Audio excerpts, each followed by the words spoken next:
guys, I am Georgie Fenn and I have an Instagram account called Wining Away the Weekend, and here I am on YouTube to talk to you about some supermarket wines that I recommend and also a few extra bits this time. As you may or may not know, there is a shortage of New Zealand Sauvignon Blanc this year. It's heartbreaking for a lot of people, so it's affected some well-known wines from Sainsbury's that are actually Sauvignon Blanc Blush. There are some other very well-known brands that have gone up in price. I'm a bit worried the stall is going to break. Suffered with a bad spring, so they didn't produce as much as they normally would, and harvest was affected and the knock-on effect. So here we are with a lot of people struggling to get their favourites. Fear not, Chile is to the rescue, and I wanted to talk to you first about Mudhouse. Is recognisable as a New Zealand brand, but they bought up some vines in Chile, very forward thinking of them, and they have made Sauvignon Blanc and they've actually made rosé as well from Chile vines. So their Sauvignon Blanc is available at Majestic, I think it's available at Asda and some other supermarkets as well. It's under £10, it's really good. So if you love your sharp, crunchy, zingy Sauvignon Blanc, this could be a really good replacement this year. Next is, and forgive me if my pronunciation is off, Erasures, which you may have seen as well already. This is available in Waitrose, I think. Majestic, it's $9.99, and this is also of Sauvignon Blanc.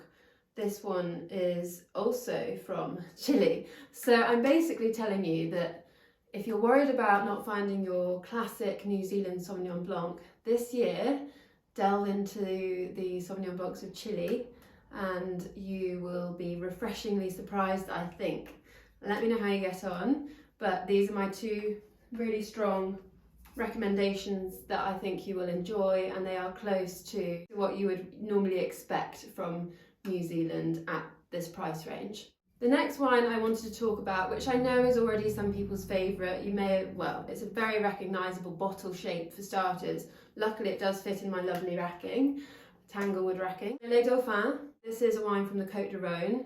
Les Villages, which is like a appellation within the Côte de Rhône.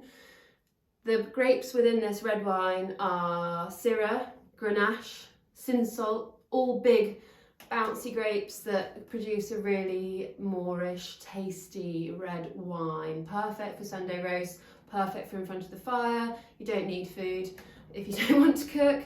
This is also, weirdly, $9.99 from Waitrose, so a really good value wine as well. The last supermarket buy I wanted to talk about is Piper Heidsieck, which I tried after buying it from Sainsbury's when it was on offer, and it was £25 for this Prohibition edition with the white label, and it came in like a box and it was quite interactive. You could look up sort of the Prohibition 20s era. It's quite cool actually. Don't know if they've still got the offer on, I don't think they have, so you now need to look for just the standard bright red label. Same wine, it's their just dry style, non-vintage. I can't believe how good this wine is. Like, for a champagne that's available in a supermarket at £35, which is a really competitive price for a branded champagne, it's really high quality and I really enjoyed it. So if you are looking for a champagne, maybe you've got a favourite already and you want to branch out and try something different, I would really recommend you try Piper Heidsieck next time, and look out for it if it is on special offer because it's a steal. It tastes like vintage champagne, it's insane. Next thing I just wanted to mention is a lot of people ask me about wine subscriptions all the time and what they should do, what's the best one, and there's also been a conversation on Twitter recently about how you often get sent too much wine. So I signed up to Vagabond Somm. It's this new app they've got, and I do have to admit that this was gifted. So I thought I'd just see what it was like, and I was actually expecting full bottles, not gonna lie. But I'm actually quite relieved because tonight I couldn't decide what to drink. I'm filming this on a Friday night. It's been a busy week. I've had, it's a tough life. I've had a lot of wine. I thought, I just fancy something a bit different, but I don't want to open a whole bottle. I do have a Vagabond thing I could have used, but this was actually a real relief to get to the post today. So as you can see, it's got little bottles of each wine in it. This is tailored to your own taste. So the app's really responsive. You go on, you say what you like, what you don't like, things that you're up for trying, things that you don't want to try. Are you experimental? Are you comfortable with what you already like, basically?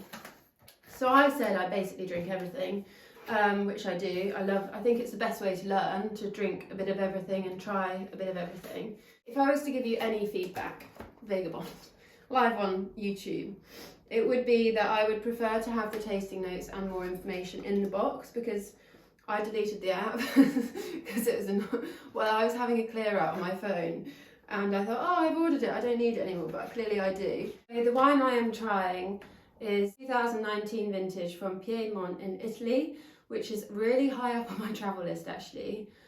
It's 13%. And this is a glass full that comes in, this is how much it is. So you wouldn't want to do the whole lot in one night, or maybe you would. But over a weekend you can have a lovely time. This is really funky because Vagabond wines I feel are really quite lively, and let me start again. So I think I've been saying it wrong. I think I've been saying it wrong this whole time. It's Vagabond, isn't it? Always do that.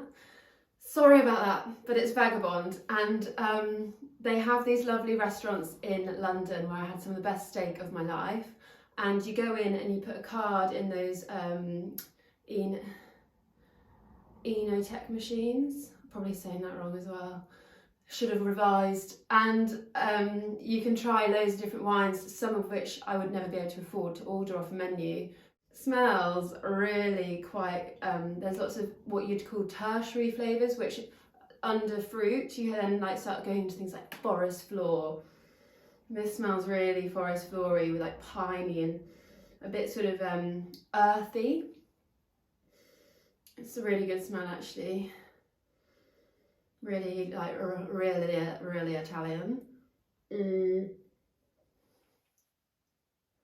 Fuck me, that's different. It's bone dry. It tastes. I've licked the best smelling wood in the world that's maybe had like some wine spilt on it. Does that sound like a nice thing to do? Because it is a nice taste, but Christ, it's woody. Yeah, I think there's it's like a nutty kind of woodiness actually, almost a hint of marzipan as well. Super interesting. So cheers, and if you have any questions, let me know in the comments below. Thanks.